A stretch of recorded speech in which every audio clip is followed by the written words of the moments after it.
शुरुआत इस वक्त की बड़ी खबर से।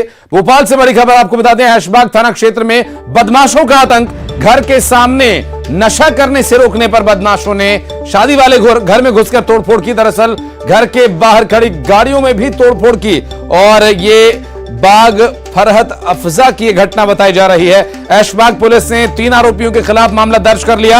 आरोपियों की करतूत वहां लगे कैमरे में भी कैद हो गई। भोपाल से इस वक्त की बड़ी खबर, जहां नशेड़ी बदमाशों का आतंक। दरअसल घर के बाहर बैठकर नशा कर रहे थे और मना करने पर घर के बाहर खड़ी गाड़ियों को तोड़फोड़ डाला। और ये जो पूरा घटनाक्रम है ऐशबाग थाना क्षेत्र के एक घर से सामने है, जहां घर में शादी का माहौल है, शादी है घर में और उसके बाद घर के बाहर बैठकर कुछ लोग नशाखोरी कर रहे थे। बाग फरहत अफजा की यह घटना बताई जा रही है और बाग फरहत अफजा में एक घर के बाहर बैठकर कुछ नशेड़ी नशा कर रहे थे। रोकने पर, मना करने पर, ऐतराज करने पर वहां खड़ी गाड़ियों में तोड़फोड़ बदमाशों ने की है। बाग फरहत अफजा के एक घर के बाहर बैठकर नशा कर रहे थे बदमाश और शादी है उस घर में। वहां पर मौजूद लोगों ने, घर के लोगों ने जब इस बात पर ऐतराज किया, उन्हें वहां से जाने को कहा, उस दौरान ये गाड़ियों में तोड़फोड़ करने लगे और ये बात उन्हें इतनी नागवार गुजरी कि गाड़ियों को तोड़फोड़ डाला। जितेंद्र हमारे सहयोगी इस वक्त फोन लाइन पर हैं। जितेंद्र, क्या है ये पूरा मामला? देखिए आशीष, अगर बात करें तो ये ऐशबाग थाना इलाके का मामला है, जहां पर कुछ बदमाश किसी शादी वाले घर के बाहर खड़े होकर मादक पदार्थ का सेवन कर रहे थे। उसी दौरान उन लोगों ने जब उन्हें रोका तो उन्होंने उस घर में और घर के बाहर खड़ी गाड़ियों को तोड़फोड़ किया, लोगों के साथ मारपीट की है। पूरी जो घटना है वो कैमरे में कैद हुई है। हालांकि जो ऐशबाग पुलिस ने 3 आरोपियों को मतलब उनके खिलाफ मामला दर्ज किया, उनकी तलाश की जा रही है। जी जितेंद्र, बने रहे आप हमारे साथ, कुछ और अहम खबरों पर आगे डिटेल्स आपसे लेनी है।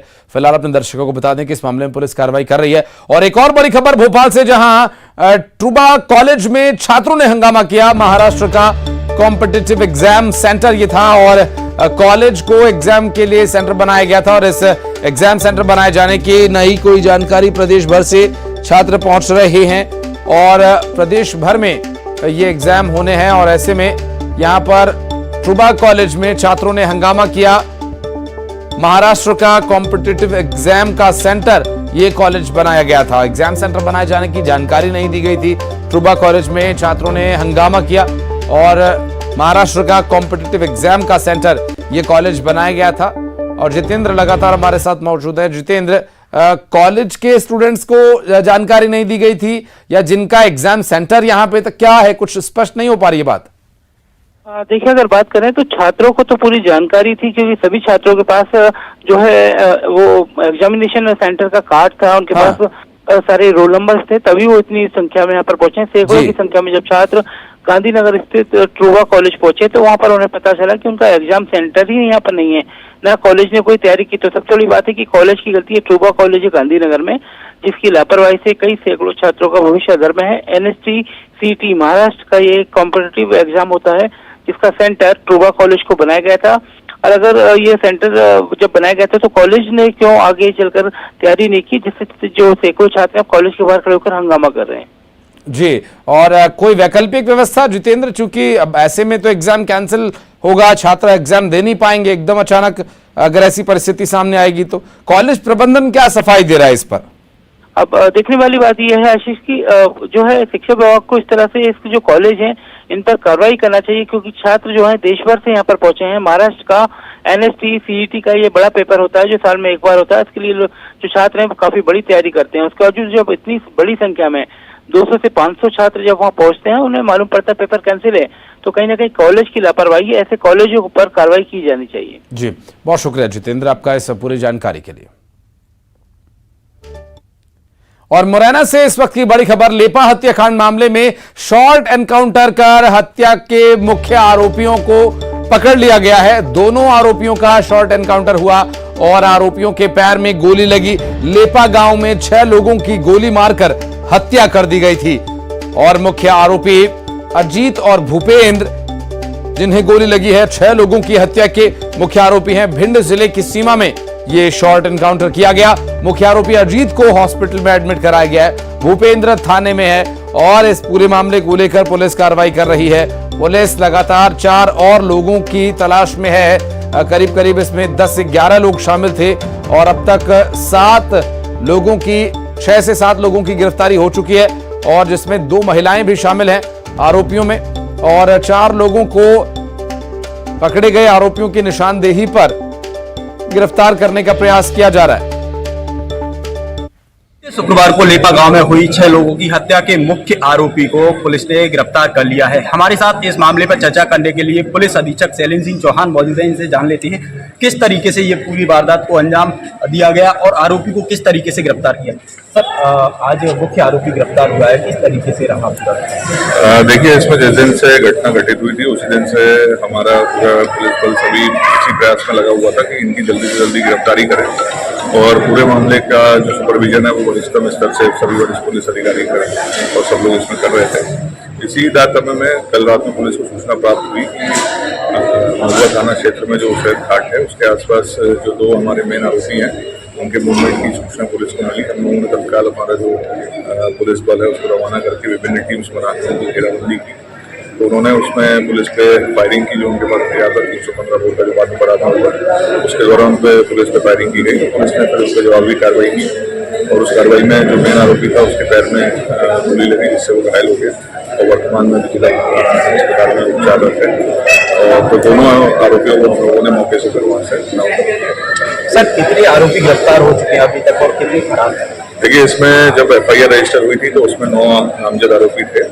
बाद में एक आरोपी का नाम इजाफा हुआ था तो कुल 10 आरोपी इसमें थे, जिसमें से 6 आरोपियों को उन्होंने राउंड अप कर लिया है। 4 आरोपी इसमें विशेष हैं जिनकी शीघ्र गिरफ्तारी की जाएगी। सर, जो आरोपियों से हथियार बरामद हुआ है क्या उनका पता चल पाया? हाँ, अभी उसकी हम लोग जांच कर रहे हैं। वो 315 बोर का हथियार अभी इनके पास से मिला है कि वो 1 नंबर का है या 2 नंबर का है और उसमें भी 1 नंबर का है तो उसकी क्या लाइसेंस है, किसके नाम से है, अभी ये सारी चीज़ों की भी जांच होगी।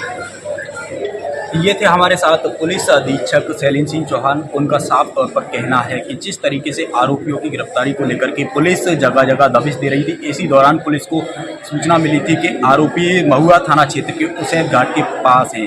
तो पुलिस ने जाकर के वहां पर देखा तो आरोपियों के द्वारा फायर किया गया। इस दौरान जवाबी फायरिंग में आरोपी के जो मुख्य आरोपी था अजीत, उसके दाएं पैर में गोली लगी है और इस दौरान उसको गिरफ्तार किया है। अमित शर्मा, न्यूज 18 मुरैना। और मुंगेली से बड़ी खबर है कि युवती की निर्मम हत्या का मामला। दरअसल सड़क पर खून से लथपथ एक युवती का शव मिला। आपको बता दें, सड़क पर घसीट कर उसकी निर्मम हत्या की गई है। प्रेम प्रसंग का यह मामला बताया जा रहा है और बचाव करने के लिए आई युवती की बहन की भी हालत नाजुक है और बताया जा रहा है कि 5 से 6 संदिग्धों को पुलिस लगातार पूछताछ के लिए गिरफ्त में लिए हुए है और मुख्य आरोपी अभी फरार बताया जा रहा है। ये चिल्फी थाना के इलचपुर की ये घटना बताई जा रही है। मुंगेली से पूरा मामला सामने आया और इस पर क्या कार्रवाई चल रही है, क्या कुछ स्थिति है, प्रशांत हमारे सहयोगी इस वक्त हमारे साथ मौजूद हैं, उनसे बात करेंगे। प्रशांत, क्या बता रही है पुलिस, क्या ये मामला था, किस वक्त की ये वारदात है और क्या कुछ डिटेल्स मिल पा रहे हैं इसके बारे में?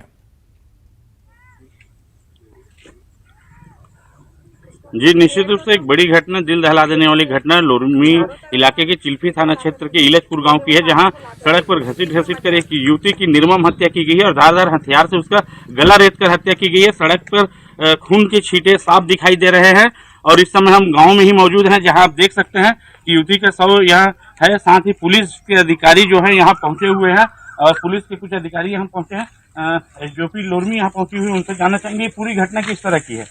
तो सुबह 3:30-4 बजे की घटना है, जहाँ पर युवती लेखा टोंडे जो है वो 35 वर्ष और ये टीचर है मरवाही में। जो सूचना मिली सुबह, इसमें चिल्फी पुलिस मौके पर उपस्थित हुई है और पंचनामा की कार्रवाई की जा रही है। युवती के साथ आरोपी द्वारा धारदार हथियार से मारपीट किया गया है और उसको घायल किया गया है और घटना में जो युवती की छोटी बहन है वो भी घायल हुई है, जिसको सिम्स रेफर किया गया है। पूरा मामला प्रेम प्रसंग का लग रहा है, बाकी पूछताछ जारी है और आरोपी की पता चल जारी है। तो आप देख सकते हैं कि पूरी घटना जो है प्रेम प्रसंग का है और जिस तरह हत्या की गई, काफी निर्ममता से हत्या की गई, गले में धारदार हथियार से हत्या की गई है और मुख्य सड़क पर जो शव है वो पड़ा हुआ है और पुलिस जो है संदेहियों को हिरासत में लेकर पूछताछ कर रही है। इसके साथ ही जो मुख्य आरोपी है वो फरार बताया जा रहा है, जिसकी भी पतासाजी में पुलिस जो है जुटी हुई है। जी, लेकिन इसकी बहन को भी काफी चोट आई है, क्या वो आइडेंटिफाई कर रही है जिन लोगों ने ये पूरा घटनाक्रम अंजाम दिया,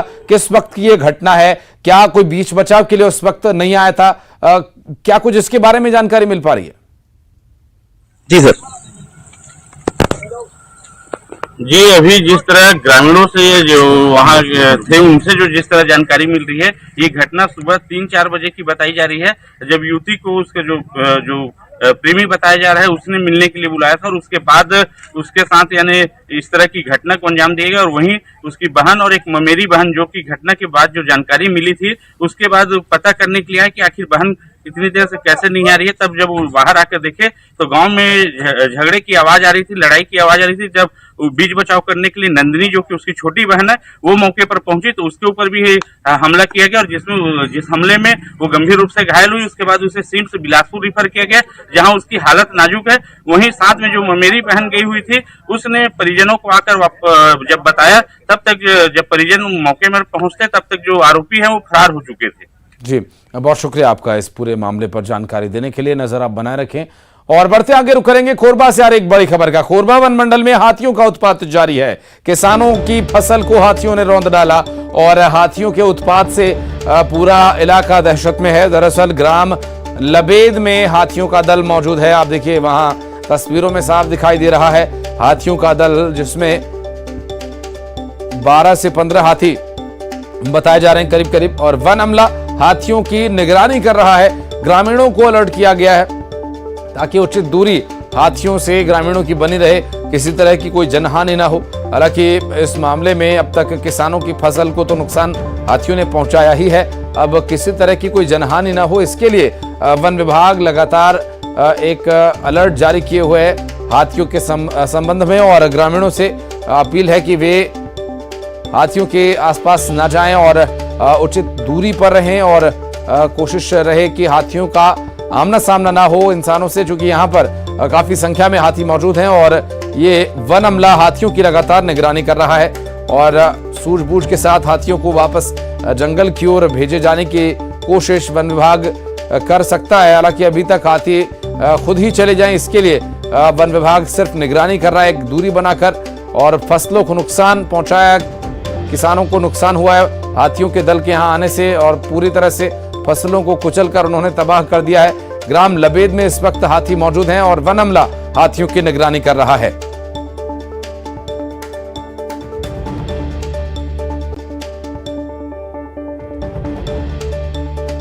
तो कोरबा वन मंडल में हाथियों का उत्पात लगातार जारी है और हाथियों ने किसानों की फसल को रौंदा।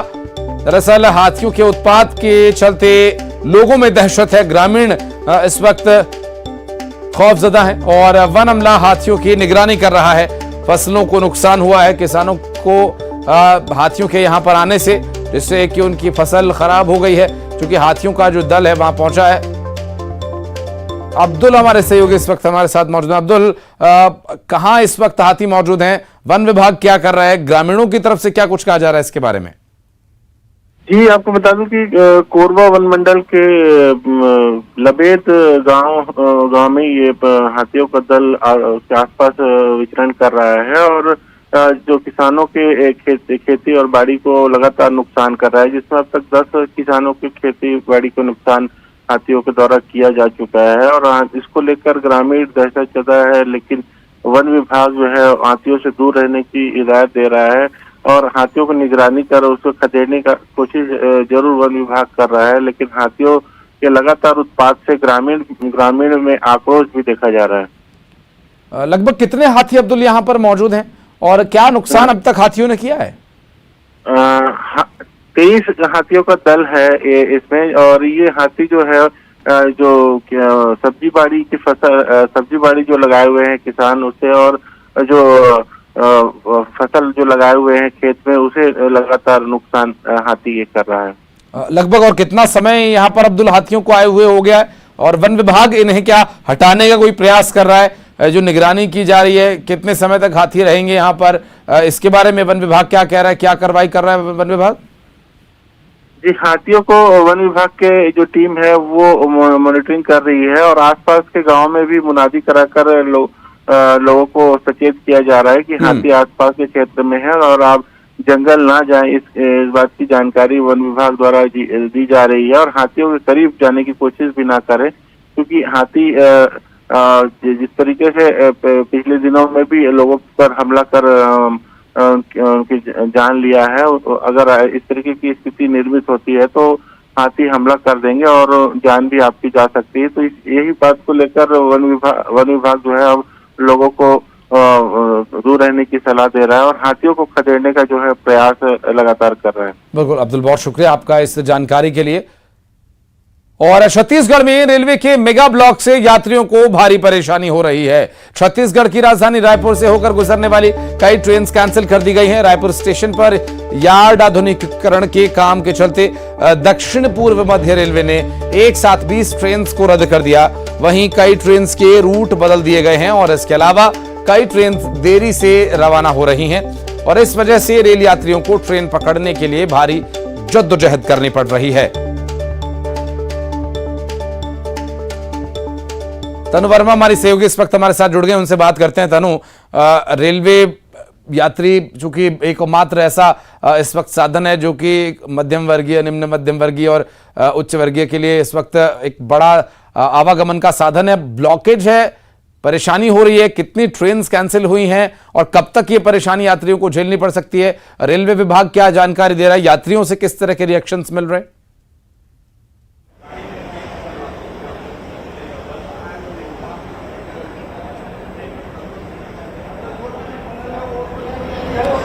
जी देखिए, रायपुर स्टेशन में आज सुबह 9 बजे से ही 24 घंटे का ये मेगा ब्लॉक रहेगा और इस दौरान एक भी ट्रेनों का आवाजाही जो है वो रायपुर स्टेशन में नहीं होगा। 24 घंटे के इस मेगा ब्लॉक के चलते 65 ट्रेनों का परिचालन जो है आज पूरी तरह से प्रभावित है। वहीं कई ट्रेनों का मार्ग जो है वो डाइवर्ट कर दिया गया है और ऐसे में ट्रेनों का जो आवाजाही वो 4 से 5 घंटे तक लेट हो रहा है। ऐसे में यात्रियों को काफी दिक्कतों का सामना करना पड़ रहा है। बता दें कि 4 मई से 10 मई तक एक हफ्ते का रेलवे प्रशासन जो है गर्मी के पीक सीजन का ये मेगा ब्लॉक लिया है और इस दौरान 110 ट्रेनों का परिचालन जो है पूरी तरह से प्रभावित हो गया था। 65 ट्रेनों के जो रूट है वो बदल दिए गए थे और 25 ऐसे एक्सप्रेस ट्रेनों की सूची जारी की गई थी जिनकी आवाजाही जो है 4 से 5 घंटे तक लेट हो रही थी। ऐसे में यात्रियों को 4 मई से ही काफी दिक्कतों का सामना करना पड़ रहा है। वहीं आज रायपुर स्टेशन में एक भी ट्रेनें जो है वो नहीं रुकेगी और वहीं रेलवे प्रशासन का कहना है कि कल सुबह 10 बजे तक मेगा ब्लॉक का जो है ये असर रहेगा और 10 बजे के बाद से मेगा ब्लॉक जो है वो खत्म होने की संभावना रेलवे प्रशासन की ओर से जताई जा रही है। हालांकि इस मेगा ब्लॉक के बाद में रेलवे प्रशासन का कहना है कि स्टेशन से सफर करने वाले यात्रियों को विभिन्न तरह की सुविधाएं मिलेंगी और वहीं इस ब्लॉक के बाद में निर्माण की जो प्रक्रिया है वो अगर खत्म हो जाती है तो उसके बाद रायपुर स्टेशन में 7 प्लेटफॉर्म हो जाएंगे जिससे आवाजाही में काफी आसानी होगी। जी बिल्कुल, और ये परेशानी जल्द से जल्द हल हो इसके लिए लगातार प्रयास रेलवे विभाग भी कर ही रहा है। बहुत शुक्रिया आपका इस पूरी जानकारी के लिए तनु। और बढ़ते आगे, और मुंबई से इस वक्त की बड़ी खबर, फिल्म अभिनेता सलमान खान को धमकी देने का मामला, संदिग्ध आरोपी को के खिलाफ मुंबई पुलिस ने एक लुकआउट सर्कुलर जारी किया है। संदिग्ध हरियाणा का रहने वाला है, यूके में रहकर मेडिकल की पढ़ाई कर रहा है और संदिग्ध के खिलाफ पुलिस ने लुकआउट सर्कुलर जारी किया है। दरअसल संदिग्ध ने मार्च महीने में गोल्डी बरार के नाम से ईमेल करके सलमान खान को जान से मारने की धमकी दी थी।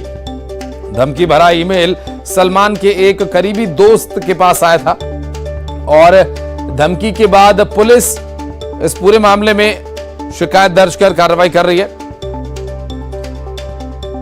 और अमित राय हमारे एडिटर मुंबई से इस वक्त हमारे साथ जुड़ गए हैं। अमित, ये जो पूरा प्रकरण है, अभी एक शख्स को आइडेंटिफाई किया गया, यूके में इस वक्त वो है, लुकआउट सर्कुलर जारी किया गया और क्या डिटेल्स मिल पा रही है इसके बारे में?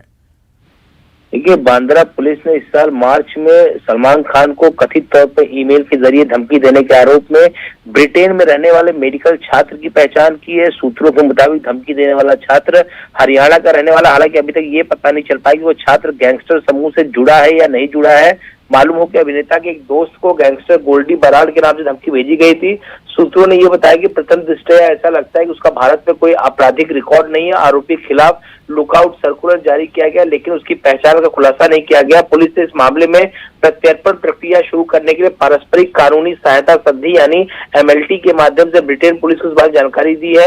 अभिनेता को धमकी भरा ईमेल भेजने के दौरान ये छात्र दोस्तों के साथ पार्टी कर रहा था और संभवतः यह ईमेल मनोरंजन के लिए भेजी गई हो। मालूम हो कि बांद्रा पुलिस ने ईमेल के आधार पर मामले की जांच की। इस दौरान पुलिस को पता चला कि अभिनेता को धमकी देने के लिए जिस ईमेल आईडी का इस्तेमाल किया गया था वो लंदन के एक ठिकाने से जुड़ा था और सूचना की पुष्टि होने के बाद पुलिस ने 2 माह के बाद धमकी देने वाले व्यक्ति की पहचान कर ली है। जी बहुत शुक्रिया अमित आपका इस पूरी बातचीत और जानकारी के लिए। और बढ़ते आगे, उज्जैन में देर रात कपास के एक बोरे और खली बनाने वाली फैक्ट्री में आग लगी। दरअसल आगर रोड के दाल मिल चौराहा स्थित फैक्ट्री में शॉर्ट सर्किट से आग लगने की आशंका जताई जा रही है। फैक्ट्री में रखे केमिकल और बोरे और खली के चलते आग ने विकराल रूप धारण कर लिया और फायर ब्रिगेड की 12 गाड़ियों को आग बुझाने में काफी मशक्कत करनी पड़ी। बता दें कि 3 से 4 घंटे के बाद आग पर काबू पाया गया।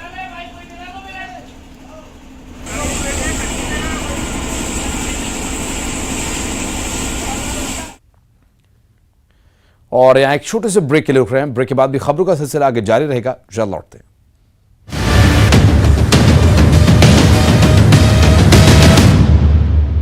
हेडलाइंस प्रेजेंटेड बाय पेट सफा आयुर्वेदिक चूर्ण।